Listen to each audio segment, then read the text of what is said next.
right, welcome into Surviving Paradise, the podcast that takes a sometimes serious, oftentimes humorous look at the claim by Jehovah's Witnesses that they are living in a modern day spiritual paradise. I am your host, Stacy Bauman, former elder, ministerial servant, most importantly, a kid raised as one of Jehovah's Witnesses throughout the 1970s and 80s. Warning, try to have some fun here, but there's lots of healing, laughter, tears, controversy, sarcasm, humor, and experiences. Please know that it is never meant to offend. We appreciate you being here. Please stay. I have to tell you, this week I'm going to jump off the pier early. Who wants to join me? I'm jumping into the deep end of the pool. When I was a kid in the 1970s and 1980s, one of the biggest cultural phenomena going was this little movie called the Rocky Horror Picture Show. I can't be alone. Who remembers how big that was? If you grew up during that time period, you likely remember how crazy that movie was. I don't know if everyone has attended or experienced that. It's worth it just once. Did your mind, though, when I mentioned the title, immediately remember the big red lips with the male voice? It was all things androgyny, and it was led by an actor named Tim Burton as Dr. Frankenfurter, who was a transvestite scientist making trans cool way before it was cool. The Rocky Horror Picture Show became famous in my time, and kids were flocking to it in high school. They had all of these midnight showings. You remember you got to go at night, so you thought you were really rebellious, where people could see the movie for free if they showed up in costume like the characters, and believe me, it was campy. People shouted at the screen, they threw hot dogs at each other, they tossed toilet paper. I was in shock. They recited the lines for the movie. People had it memorized. They sang, they danced, and all of this was going on in the theater. If you experienced this at least once, you remember how nuts it was. And I got to tell you, there are still theaters in the United States showing Rocky Horror Picture Show where people still show up and party all night long to the movie. Listen, look, I was a jock in high school, and I remember the girls showing up to school dressed up like characters from the movie. And, well, let me just say it got my attention. It was very hypersexualized. It was campy. It was fun. But after a few questions, it wasn't long before they were trying to teach me how to sing Time Warp. You remember the song? Even if you didn't go, you probably heard the song. Did anyone ever go to one of these midnight screenings or parties? I can't wait to hear if somebody knows what I'm talking about.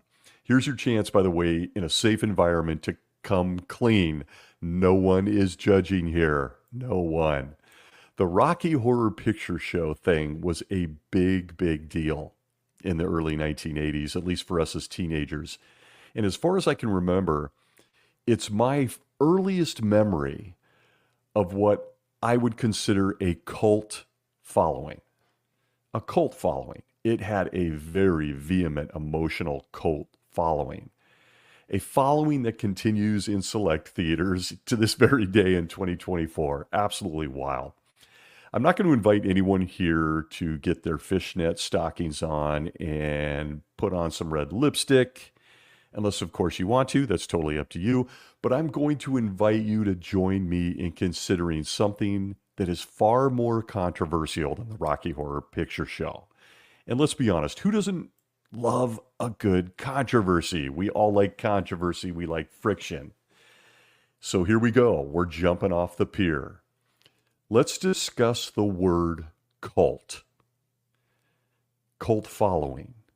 Cult followers. Cult. How do you feel? And when I ask that, I'm being sincere. How do you really feel when I say the word cult? If you're looking at the word itself and you want to dig around a little history, in brevity, the word cult descends from the Latin cultus, which is an ancient word encompassing the concepts of adoration, education, and cultivation. Sounds pretty good so far, right? At first, it became a catch-all term for groups devoted to a specific subject.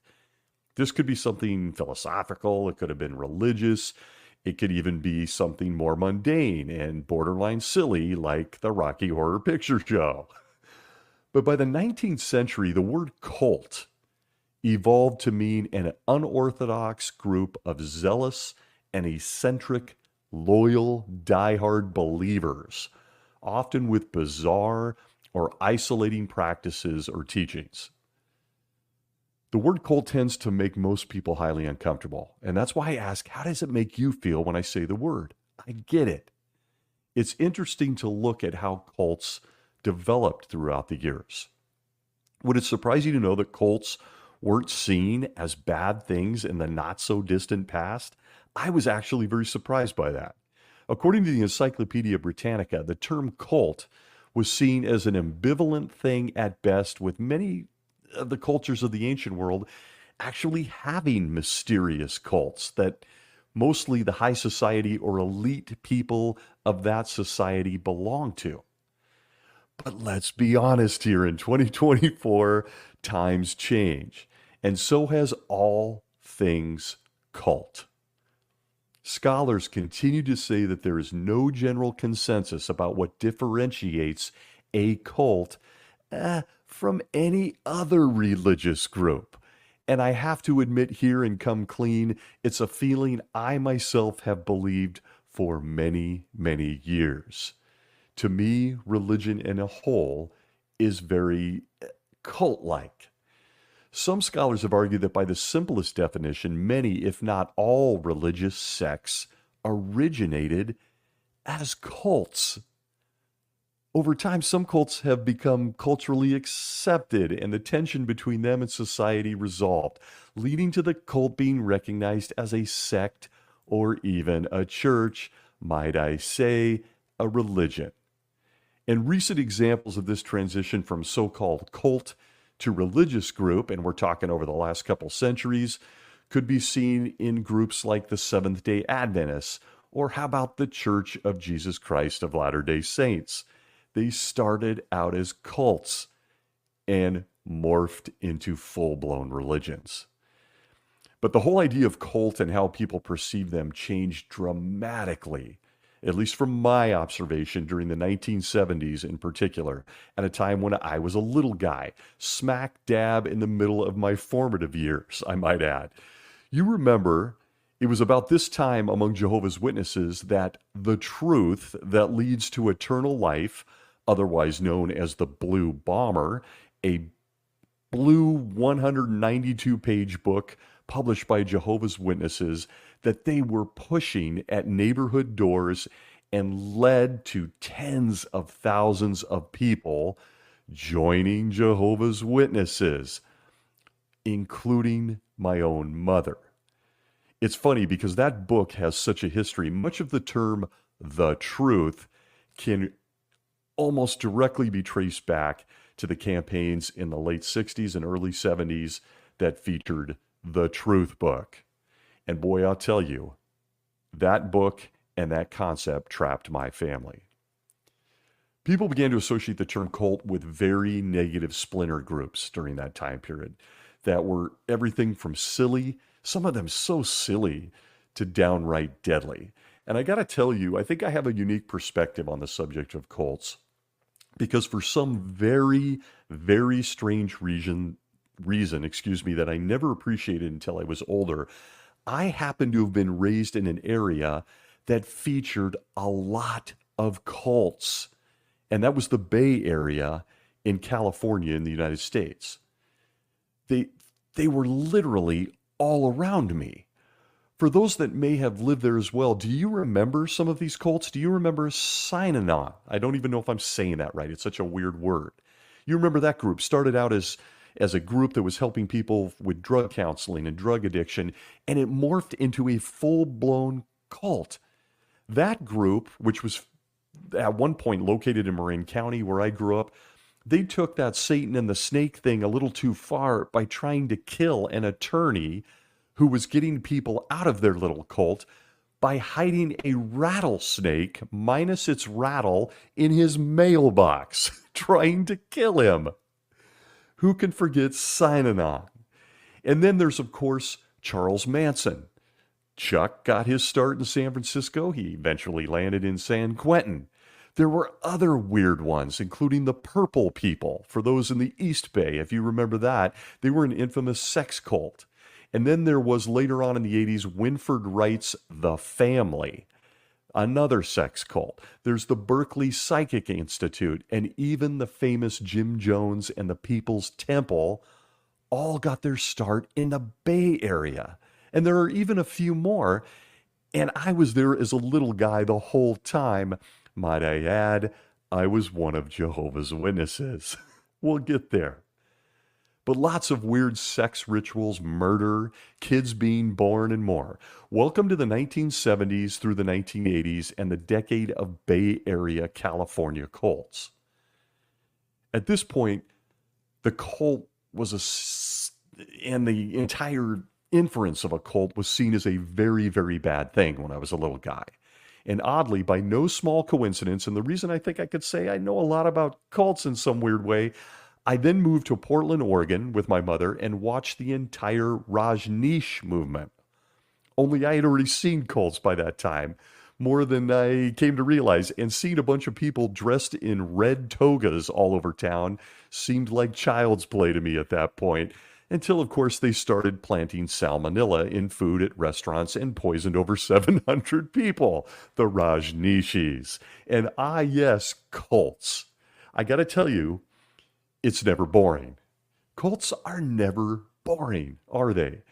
But it was in hindsight and as I grew older that I realized, my God, I've had a lot of exposure to cults.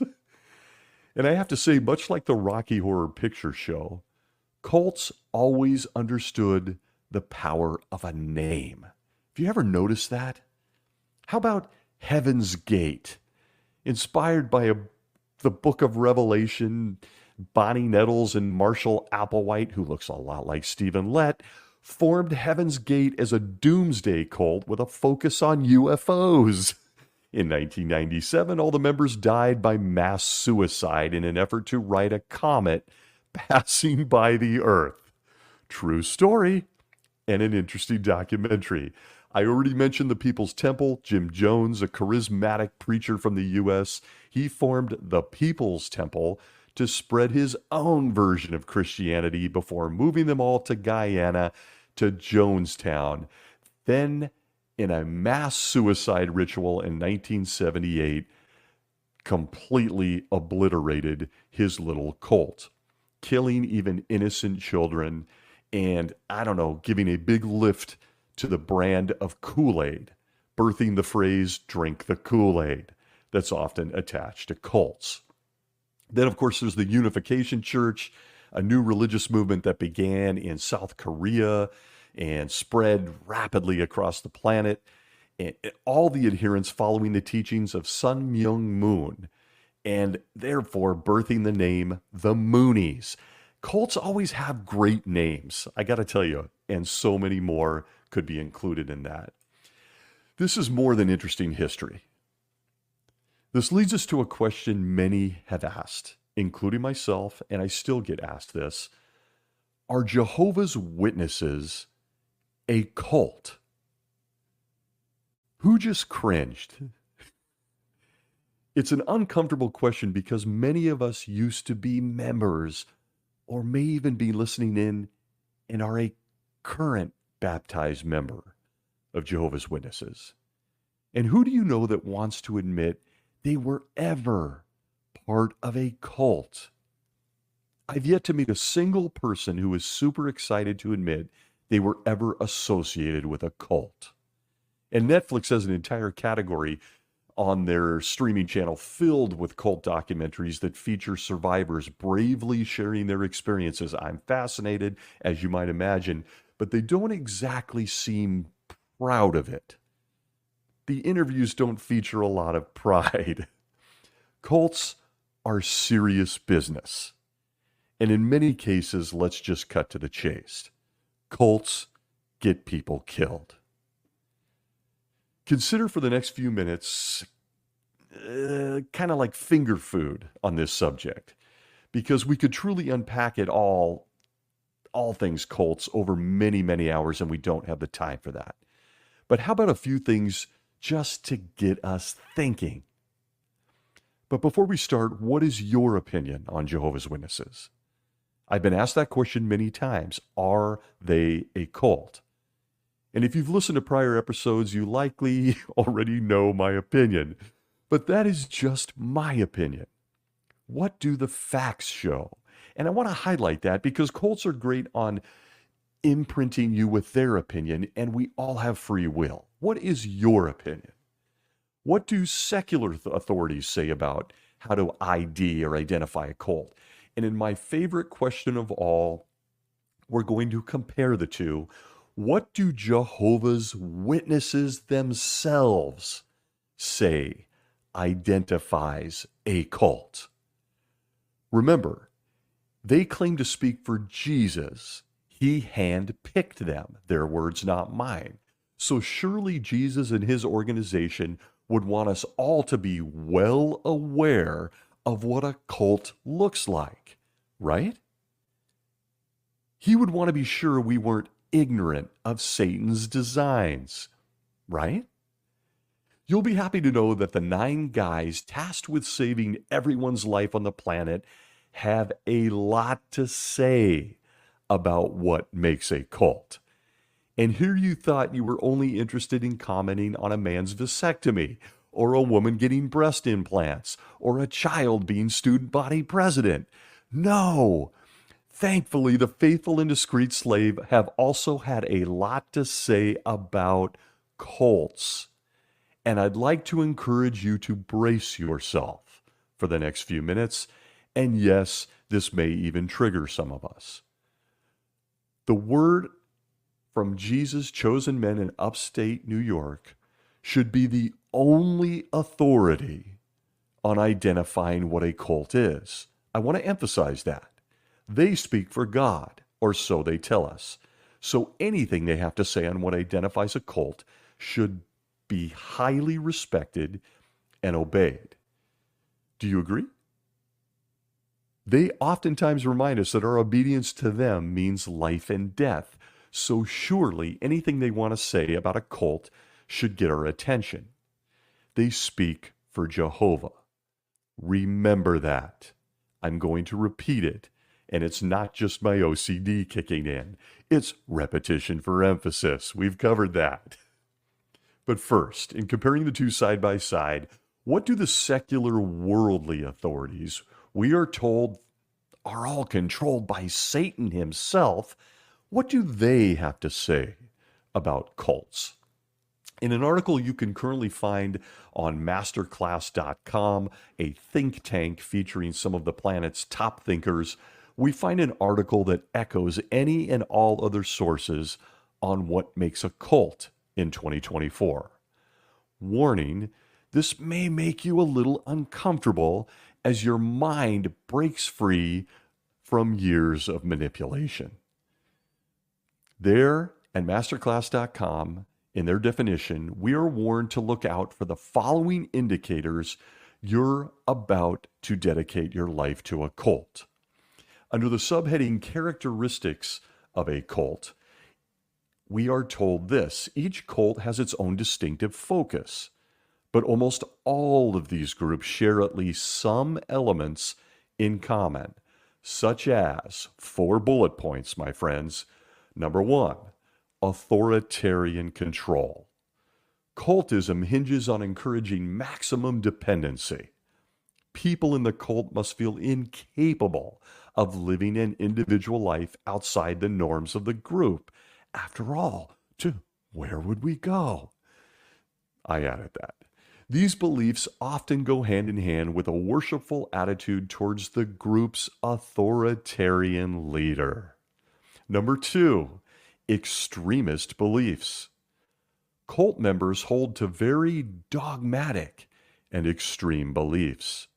They also are unable to question these belief systems without fear of reprisal or punishment from the leader or other group members. Number 3, isolation from society.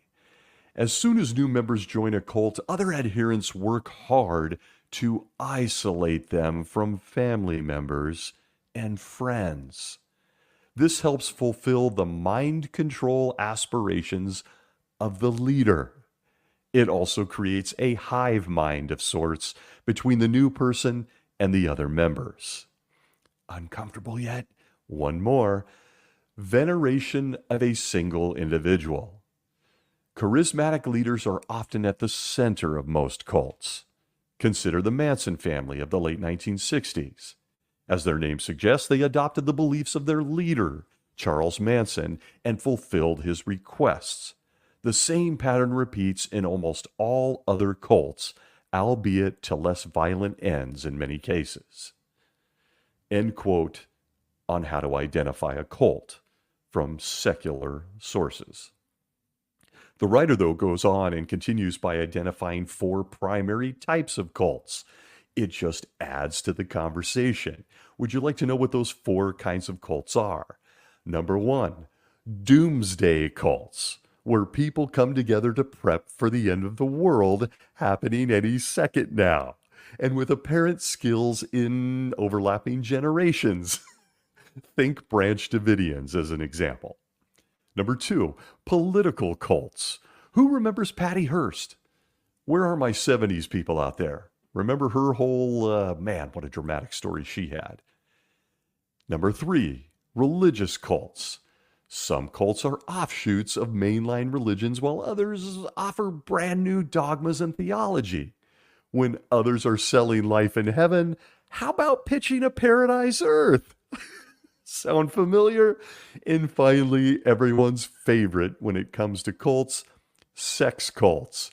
Because, well, let's be honest, everyone loves an all-you-can-eat buffet, and sex is popular. Looking at those 4, do you know anyone that qualifies for at least 2 of them by definition? Do you know of anyone? I digress. But I've been saying it all along. When you say the word cult, most people squirm. Or maybe that's just me. Fair enough. It's still just one of those words, it still just finds its way into my psyche. Aside from some people's desire to have sex with a lot of people in a sex cult, why would anyone ever knowingly join a cult? It's the $10 million question. It's one people ask all the time. What can't they see? How are they being fooled? How are they being duped like that? It's interesting. Doctors, anthropologists, psychologists, a long list of professionals have studied that very question and dynamic only to arrive at an obvious number of conclusions. People join cult movements for various reasons, most of which revolve around a desire for meaning and community. It's a human thing, and it works. Many who became part of such organizations have troubled backgrounds and difficulty fitting into regular society. Sound familiar? They might also feel mainstream culture has no place for them. They feel like an outcast and nothing of spiritual value to offer either. Former cult members often describe the long-lasting sense of loneliness, and I've heard it a million times, nihilism, that they felt prior to becoming part of something bigger than themselves. Finding a purpose can cause people to be drawn to cult. This encourages them to drop their defenses. They'll even go so far as to abandon their own family and accept bizarre elements, just strange, off the planet, bizarre things in these new communities that they might join. Anyone uncomfortable? In other words, cults are successful because they prey upon our base desires. To be loved, to find purpose, to answer questions that we can't find answers to, such as, I don't know, what happens at death? Or, is this life all there is? See what I did there? They tap into our desire for a family or even wanting better treatment of animals. Not kidding. You might know of one. And for those teetering on being a sociopath in this world, they feed on a person's desire for power control, dominance. None of this is new. There isn't anything new here, folks. It's been going on for centuries. Dare I say you could even go back quite a few centuries. Take a look at that group, the Pharisees or the Sadducees in the Bible. Only look in the New World Translation, of course. We are all vulnerable to these desires. All of us. None of us are free from why and how this works. I'm not breaking new ground here on why cults work. Now, I've spent a few minutes in giving you the secular world's view in just a few snapshots. Again, this could be an episode that goes on for many, many hours. We won't do that to you.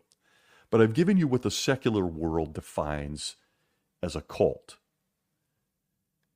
But what about Jehovah's Witnesses? You know them, those smiling people I see in their magazine photographs or nose down in their phones, sipping a coffee next to a book cart at your local park. Those people who always leave a football stadium cleaner than they found it after a 3-day convention. What about those people? The people who claim to love their neighbor more than anything else but Jehovah. Surely, Jehovah's Witnesses and the world that many of us grew up in couldn't be a cult, right? We weren't fooled and duped by a cult when we consider Jehovah's Witnesses, were we? I mean, come on. It was a little stifling. We had to go on service. We had to wear ties. Our grooming and our dress was always under observation. We couldn't hang out with certain people. I mean, come on. We had friends at the Kingdom Hall. It wasn't a cult, was it? Well, why don't we let them answer that very important question for themselves? And as I often do here, for anyone who's uncomfortable and listening in that might be a witness, I don't promote on this show or anywhere else you going to websites or picking up books or finding that mentally diseased friend that's an apostate. I encourage you to look directly and squarely at your own organization's literature and to the leadership that writes it, the governing body of Jehovah's Witnesses. I want them, the speakers for Jehovah and Jesus themselves, to tell us if they are a cult or not. As I already said, I don't need to reestablish their credentials as the wisest, most loving organization on earth. They tell us frequently. We have been assured that Jesus chose them personally.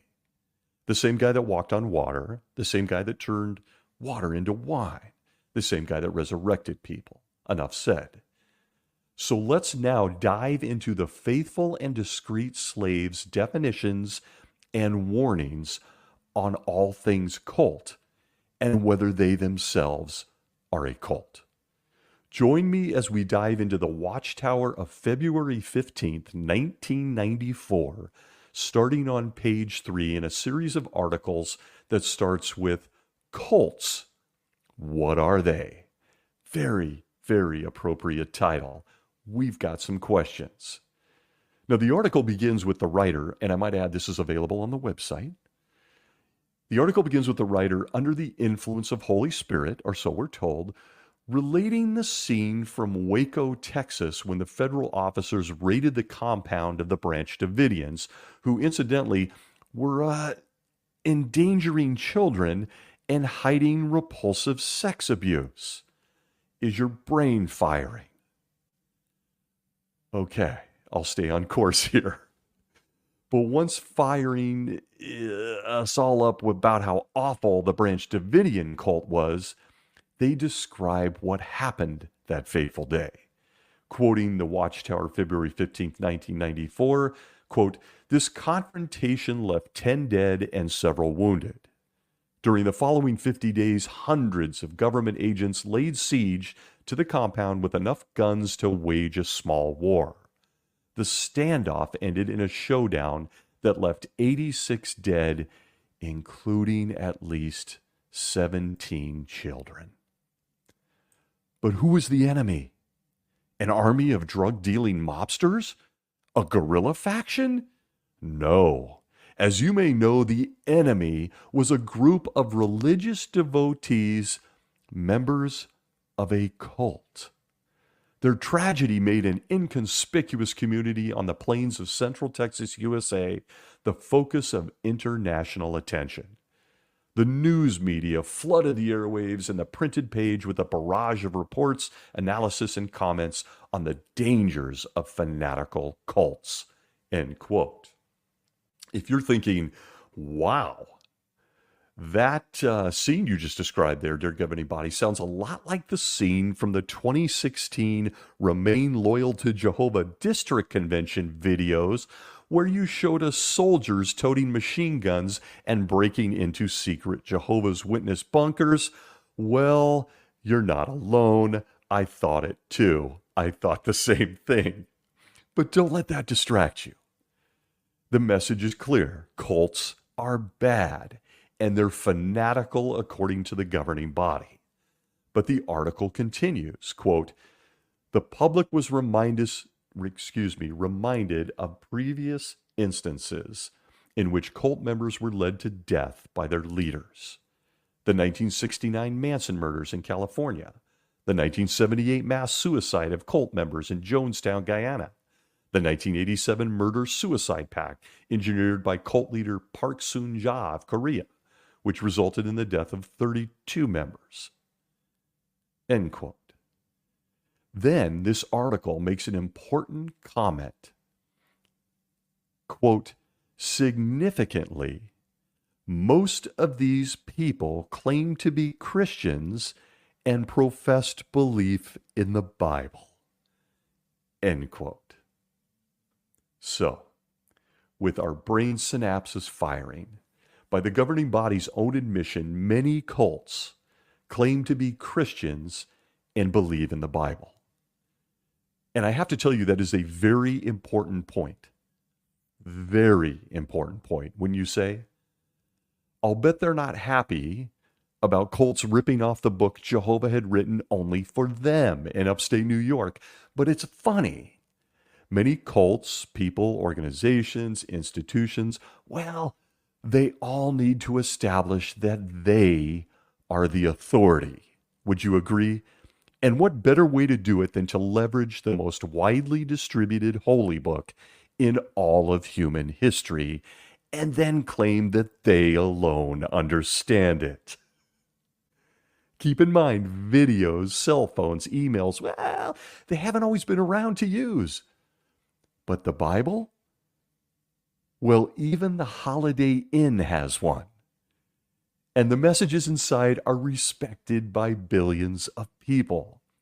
Not a bad way to get someone's attention. Would you agree? The article continues with a treasure chest of comments only an ex-Jehovah's Witness could appreciate. Returning to the article, quote, understandably, many who respect the Bible as the Word of God are appalled at the brazen misuse of the Scriptures by these cults. As a result, over the years, hundreds of organizations have been established for the purpose of monitoring cults and exposing their dangerous practices. Experts on cult behavior predict the coming of a new millennium in a few years may trigger the proliferation of cults. Speaking of the year 2000, I might add, back to the article, quote, one news magazine noted that according to anti-cult groups, there are thousands of cults out there poised to snatch your body, control your mind, corrupt your soul. Few are armed, but most are considered dangerous. They'll seduce you and fleece you, marry and bury you. End quote. Powerful stuff. But wait a minute. Wait a minute. Thank you for the spiritual food, dear governing body. I am indeed appalled by what the governing body says in this article is brazen misuse of the Scriptures by these cults. Appalling actually doesn't even cover it from where I sit. Let me just give you one example that pops into my mind that pisses me off daily if I even start to think about it. How about, as an example, this one as a brazen misuse of the scriptures, as they noted in the article, identifies a cult? Acts 15:28 and 29 of the New World Translation, which reads, quote, "For the Holy Spirit and we ourselves have favored adding no further burden to you except these necessary things, to keep abstaining from things sacrificed to idols, from blood, from what is strangled, and from sexual immorality." End quote. You'll note there, just if you're keeping track, that Acts 15:28 and 29 does not prohibit blood transfusions. That's something that Jehovah's Witnesses lean into to actually let their children die. Not just their children, but anyone who might need a blood transfusion. This despite the fact that it is a brazen misuse of the scripture. The passage in Acts 15:28 and 29 was a letter written to Gentile Christians in Antioch, Syria, and Cilicia, which instructed them to abstain from food that was strangled or sacrificed to idols, false religion, or from drinking blood or eating meat with blood in it, and sexual immorality. By the way, those were all practices of pagans, people that weren't Christians. It doesn't mention a blood transfusion. Not a word. Do you mean like that, governing body? Would this qualify in your mind as brazen misuse of scripture, like those other cults are always doing? Got it. Thanks for the clarification. And while I laugh, there's not a thing about this that's even remotely funny. People are dead. I'm sure glad you, as the governing body, never brazenly misuse the scriptures. But if you're looking for what the governing body considers to be a cult, and whether Jehovah's Witnesses themselves are a cult, once again, let's let them answer that question for us. And here is the beginning of their answer. It's under the subheading, "What is a cult?" They say the following, quote, "The term cult is used loosely by many who may not be fully aware of its connotations. To prevent confusion, some theologians actually avoid using the term. The World Book Encyclopedia explains that traditionally the term cult referred to any form of worship or ritual observance. By that criterion, all religious organizations could be classified as cults. However, in general usage today, the word cult has a different meaning. The same encyclopedia notes that since the mid-1900s, publicity about cults has altered the meaning of the term. Today, the term is applied to groups that follow a living leader who promotes new and unorthodox doctrines and practices. End quote. Anybody else want to take this one? Or, I don't know, 9 such leaders who promote unorthodox doctrines and practices, for example, families who stop speaking to each other forever. Or maybe the newest concept, overlapping generations, something no one's ever heard of. I could keep going on and on. Do they qualify? Do they qualify by your definition? But the article continues, quote, "Endorsing the popular usage of the term, Newsweek magazine explains that cults are normally small, fringe groups whose members derive their identity and purpose from a single charismatic individual.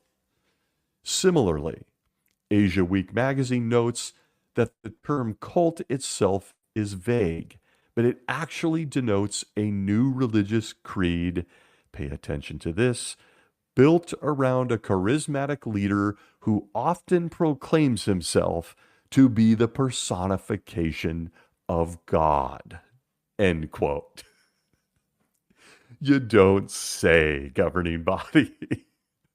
So, again, as uncomfortable as it may be, how about some questions?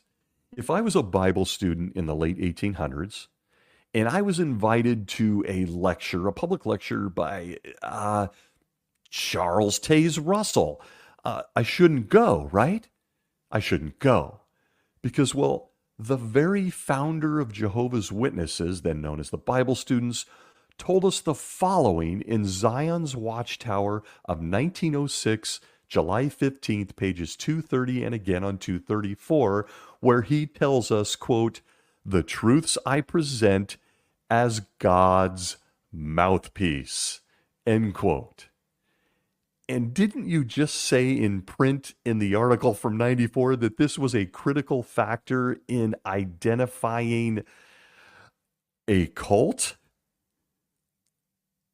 As for Jehovah's Witnesses being a small fringe group that you mentioned, there are 8 million who say they are Jehovah's Witnesses today, compared to 8 billion on the planet, that is people. Wait, I guess that does make them small and fringe, doesn't it? But I've been hearing terms like the great crowd and myriads of brothers and this harvest work and the great multitude for years. So Jehovah's Witnesses can't be considered small, can they? I mean, 8 million people. Yeah, granted, there's 8 billion on the planet. 8 million, well, is now a good time to remind anyone listening that all of this, everything I've shared, is in print and on the website, and it is the governing body's definition of a cult. Is now a good time? If Chuck didn't convince you he was, quote, a charismatic leader promoting unorthodox doctrines and the personification of Jehovah himself, well, hold tight. If that didn't do it for you, the guy that followed him wanted you to know that he was. In the golden age of 1935, October 23rd, page 50, Judge Joe Rutherford tells us, quote, "Judge Rutherford couldn't write these things unless he were used of God," end quote. And for any of us that have done any research or read up on the judge, what a character. The judge had a lot to say, especially about his personal conversations with angels. It's in print. Just don't ask him what that looked like. He goes on to say that he doesn't want to explain it. In fact, as I read about it and learned on my journey out, I couldn't help but think that he and Joseph Smith of Mormon faith, they would have been fast friends. They would have been great friends. And hey, I just thought of something else in this moment. Maybe their angels were friends too. Can you see it now? Gabriel, meet Moroni. Moroni, Gabriel. Two guys, charismatic leaders of small fringe groups, couldn't have been cults, right? But look, that's history. It's history. Some of us know it. Maybe these are new points to you. What about the leadership of Jehovah's Witnesses today in 2024? The ones who literally just told us in their printed article what to look for if we're trying to stay away from a cult. Surely they wouldn't be charismatic leaders putting themselves on par with God and teaching suspect doctrines, would they? Not the governing body of Jehovah's Witnesses today. They don't qualify under that definition, do they? How about a sampling? From the Watchtower of 1993, August 15th, page 11, we're told this, quote, "Holy Spirit working through God's organization will also help us to gain a wonderfully clear understanding of what Jehovah has in store for those who love him." After explaining that prominent people of this system of things cannot understand God's purposes, Paul wrote, "It is to us God has revealed them through his Spirit," end quote. The governing body has proclaimed themselves to be that charismatic leader. From the Watchtower of 1992, November 15th, page 20, quote, "Spiritual food provided by God through the faithful slave," end quote. A leader in direct hip-to-hip contact with the Almighty himself. Got it.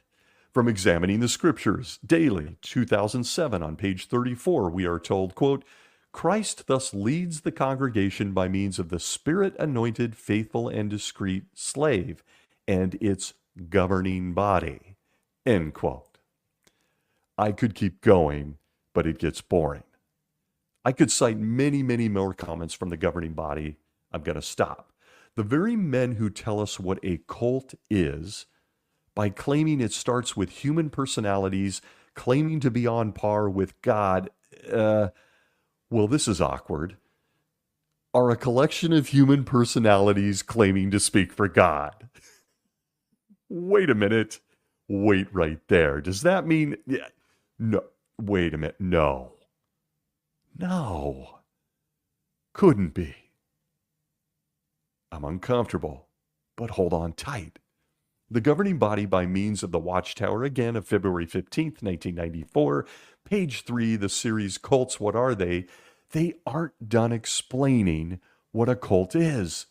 The article continues, quote, clearly, cults are generally understood to be religious groups with radical views and practices that clash with what is accepted today as normal social behavior. Usually they conduct their religious activities in secrecy. Many of these cultic groups actually isolate themselves in communes. Their devotion to a self-proclaimed human leader is likely to be unconditional and exclusive. Often these leaders boast of having been divinely chosen or even of being themselves divine in nature. End quote. Full warning, I'm about to laugh, and I know that many people that listen complain that I laugh, and they don't like it. But come on. Radical views that go beyond accepted social behavior? I don't know. Do you mean like shunning your own family, your own flesh and blood? Does that qualify? They usually, cults that is, conduct their religious activities in secrecy? You don't mean like elders meetings behind closed doors that only men can be a part of, do you? Or judicial meetings in buildings with no windows with a secret book that not even women are allowed to see? They keep file cabinets locked down in the Kingdom Hall on files on people. They have a secret pedophile database that they won't give the authorities. Do you mean those kinds of secrets? Not those kinds of secrets. I mean, anyone who did those types of things, well, you just told us they'd be considered a cult, right? Based on this article, your definition, the definition you're giving us, this would be considered a cult.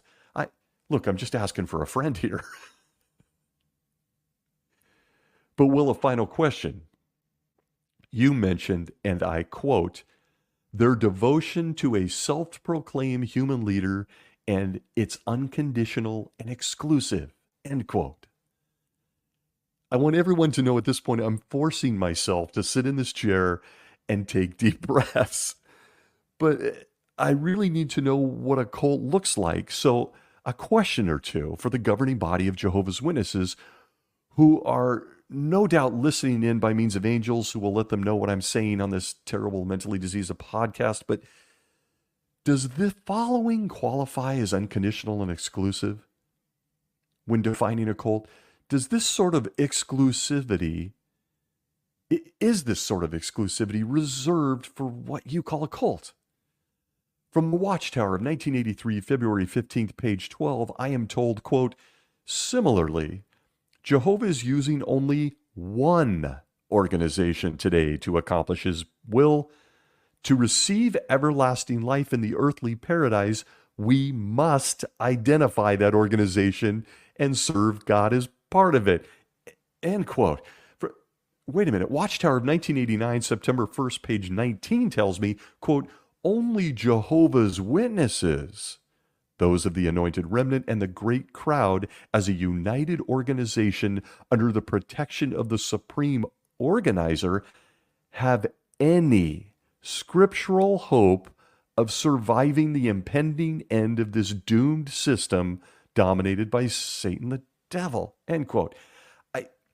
Listen, I'm always up for being corrected, but I don't know, that sounds very exclusive to me.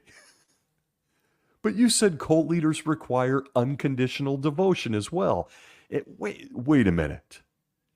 I recently heard something, and what was it again? I think I refer to it as my favorite quote of all time from the Watchtower of 2013, November 15th, page 20. Quote, "At that time, the life-saving direction that we receive from Jehovah's organization, pretty exclusive, may not appear practical from a human standpoint. All of us must be ready to obey any instructions we may receive, whether these appear sound from a strategic or human standpoint or not." End quote. There it is. Exclusive and unconditional. Obey. The governing body of Jehovah's Witnesses requires unconditional obedience to their instructions. Wow. Oh no, wait a minute. Wow, when I wanted to compare what worldly secular authorities say defines a cult with what the governing body, Jesus' chosen guys, say defines a cult, I didn't expect to find this. This is really uncomfortable. Is anyone else uncomfortable?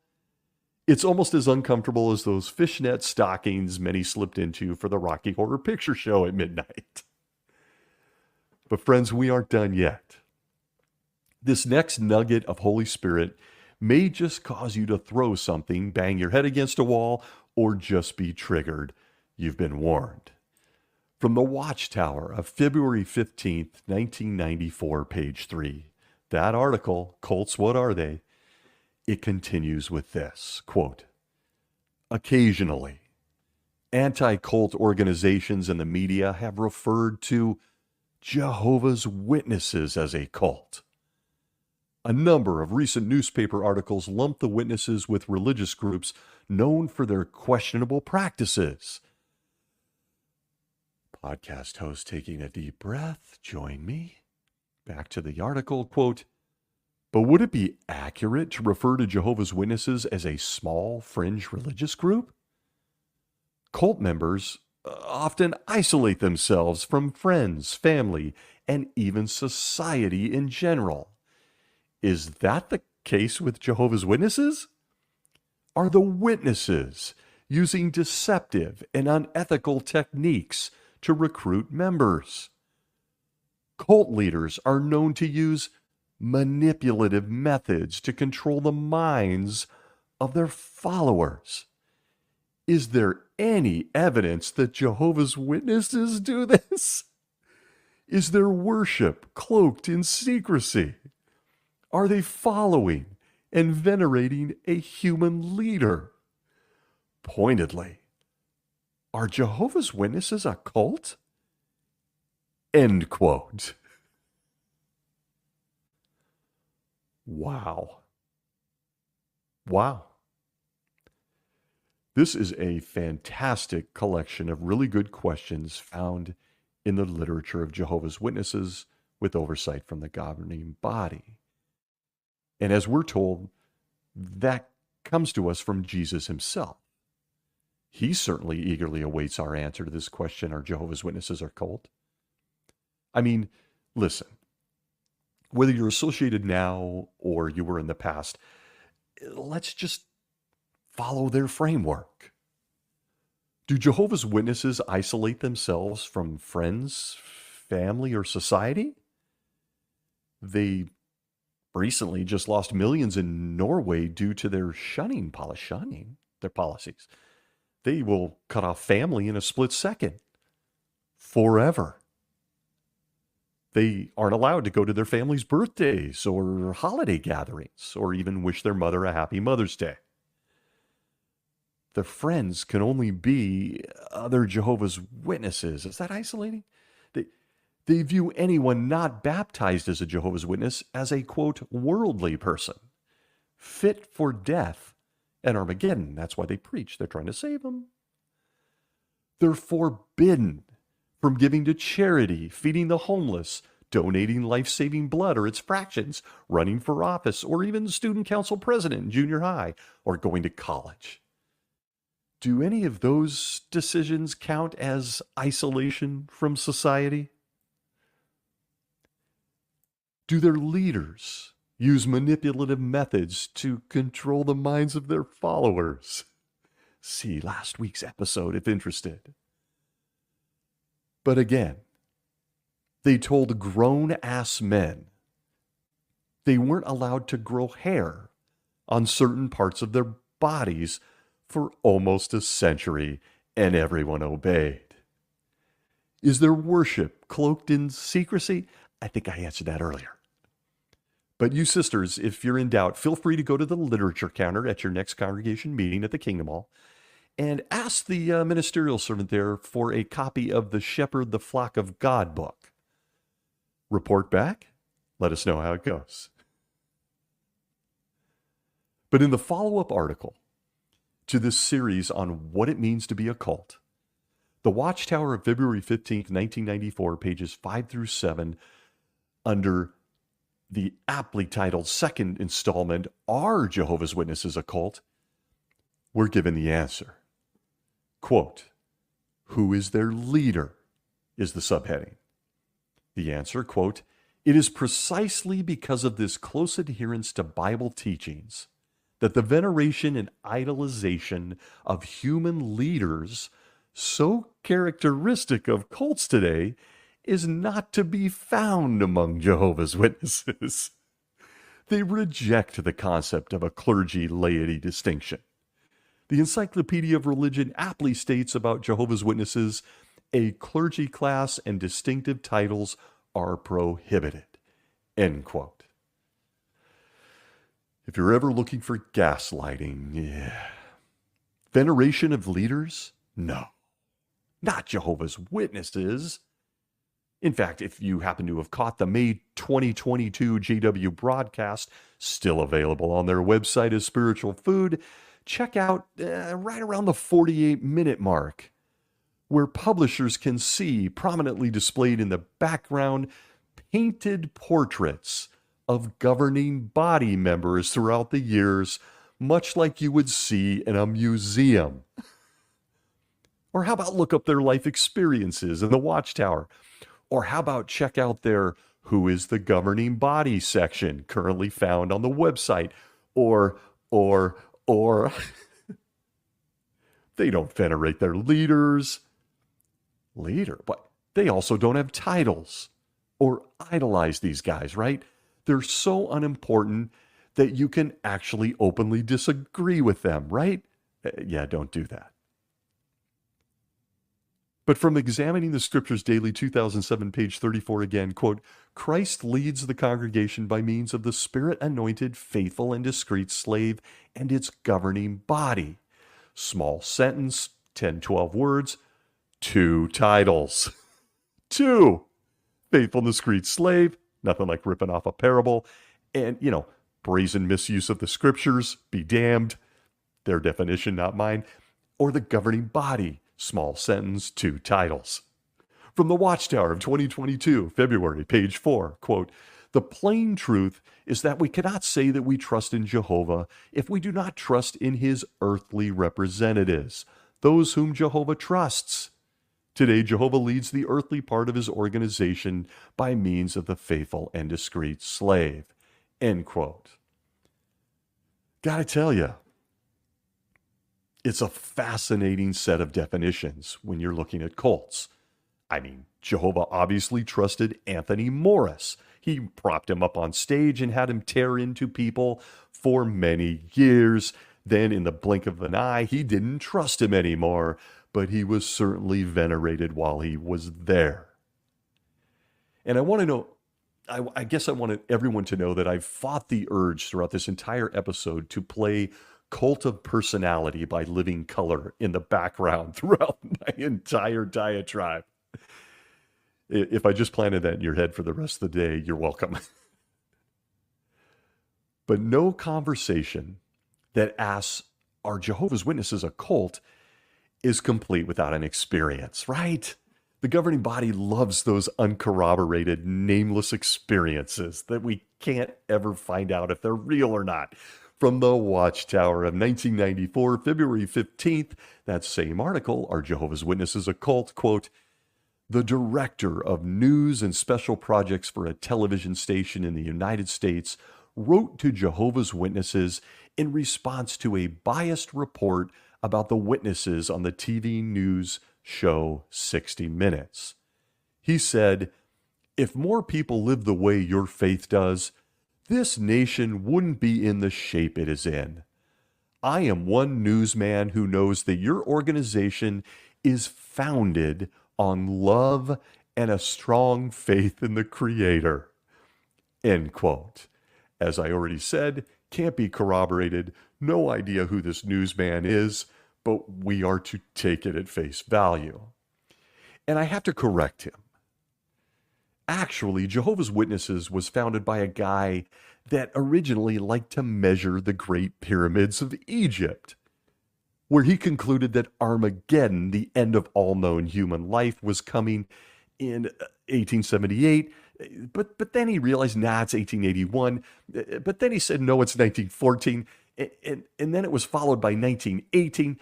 And it was followed by a guy that said he talks to angels while vacationing in his San Diego mansion, who claimed that the world would end in 1925, who was followed by a guy who then claimed it would end in 1975. I could keep going, but listen, news guy. You, as a crack journalist not named in this quote in 94, because it was probably never said, you may want to brush up on your research skills. You are a journalist after all. Jehovah's Witnesses weren't founded on love and strong faith in the Creator. They were founded by these guys. I started out this episode by asking if you wanted to join me in a world of controversy, and I jumped off the pier. The question is a simple but profound one. Are Jehovah's Witnesses a cult?